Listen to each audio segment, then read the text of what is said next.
Salut BookTok, moi c'est Manon, mon pseudo c'est l'idiote litote et j'ai fait quelques petites vidéos sur mes lectures sur YouTube mais il y a maintenant quelques années parce que le temps passe vite et j'ai décidé de revenir sur BookTok parce que c'est plus simple notamment au niveau du montage etc. Donc voilà, aujourd'hui je viens pour vous présenter ma dernière lecture, c'est La colère et l'envie de Alice Renard.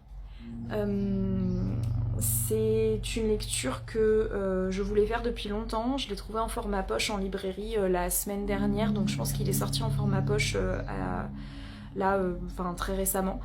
Et il me semble que c'est un premier roman, et moi je l'avais connu parce qu'elle a eu le prix littéraire de la Vocation en 2023, donc c'est grâce à ça que j'avais connu ce livre. Après j'avais pas lu je sais pas si elle a donné des interviews écrites, mais j'avais pas regardé d'interviews, je sais qu'elle en a fait quelques-unes à la télévision. Donc voilà, je l'avais pas lu, et là comme je l'ai trouvé en poche, j'ai sauté sur l'occasion. Et je l'ai terminé, je l'ai lu peut-être en 2 jours, je crois, enfin vraiment très très rapidement. Et je l'ai adoré, j'ai adoré ce livre. En fait déjà, sa manière d'écrire, en fait moi, elle me happe complètement. J'étais complètement dans le récit. En fait j'adore la manière dont elle nous transmet en fait les différents points de vue des personnages. On parle ici d'une enfant atypique, Isor, et en fait la première partie nous donne à lire et à entendre les voix de ses 2 parents, donc tantôt la mère, tantôt le père. C'est annoncé de manière très explicite dans le livre parce qu'on a, on a père, mère indiqué, etc.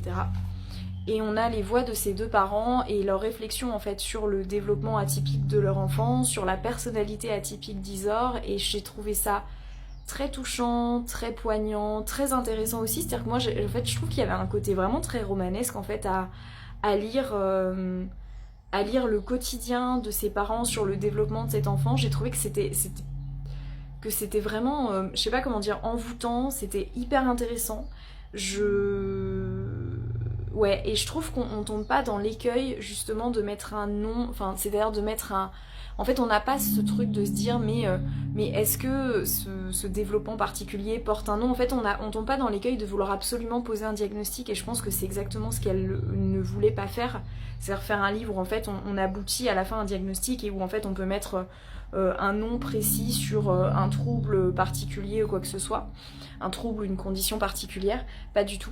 Désolée si je bouge un peu, c'est qu'il y a ma lapine qui me fait des bisous, voilà, qui veut participer à la vidéo.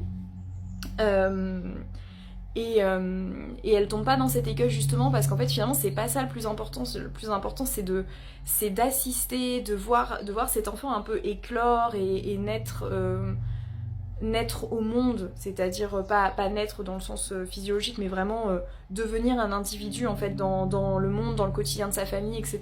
Et j'ai trouvé ça très poétique, très touchant et extrêmement romanesque en fait.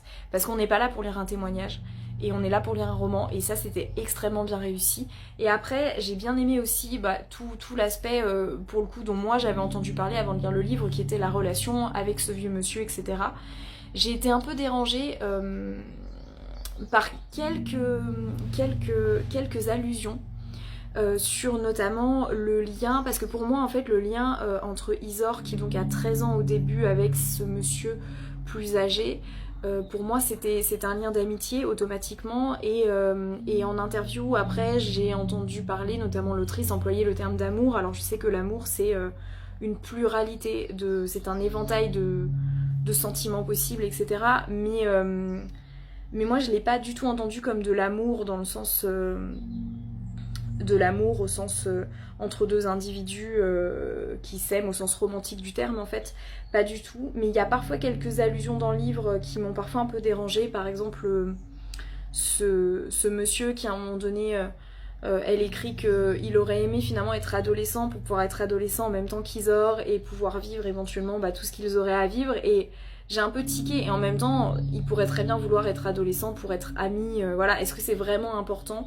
Mais je sais pas, il y a comme un tout petit truc, mais vraiment un tout petit truc, un petit grain de sable on pourrait dire, qui m'a dérangée là-dedans. Mais je pense que c'est juste mes propres biais personnels, peut-être un peu militantes, qui ont un peu grippé la machine, qui font que ça m'a voilà, vaguement heurtée, etc. Et après en interview, j'ai vu qu'elle parlait d'amour entre ces deux personnages. Mais encore une fois, l'amour, c'est beaucoup de sentiments différents. Donc bon, je me suis pas vraiment arrêtée là-dessus, c'est-à-dire que ça n'a pas gâché mon plaisir de lecture. Voilà, j'ai vraiment adoré ce livre et j'ai adoré aussi la fin où en fait ici on a la voix de d'Isor. Qu'on n'a pas du tout au long du livre et on l'a en fait sur la fin. J'ai trouvé que c'était plus difficile à lire étant donné que c'est une voix particulière, c'est une voix un peu atypique justement et j'ai trouvé ça plus difficile à lire. Je l'ai lu un peu comme finalement de la poésie. Mais donc j'ai lu plus lentement et c'était moins aisé, mais c'était voulu et je trouve que c'était très réussi. Je trouve qu'elle a vraiment réussi à donner vie à tous ses points de vue et ça fait un roman, vraiment un très bon roman. Et franchement, une chose est sûre, c'est que je lirai la suite de ses ouvrages, ça c'est certain. Voilà, bah écoutez, c'était déjà très très long pour un livre pas si long que ça par ailleurs. Voilà. Bah écoutez, vous apercevez mon lapin juste derrière. Hein Rémus? Tu dis bonjour. Et voilà, bah écoutez, je vous laisse. Et puis à une prochaine fois pour une vidéo sur mes prochaines lectures ou sur ma bibliothèque. Bye!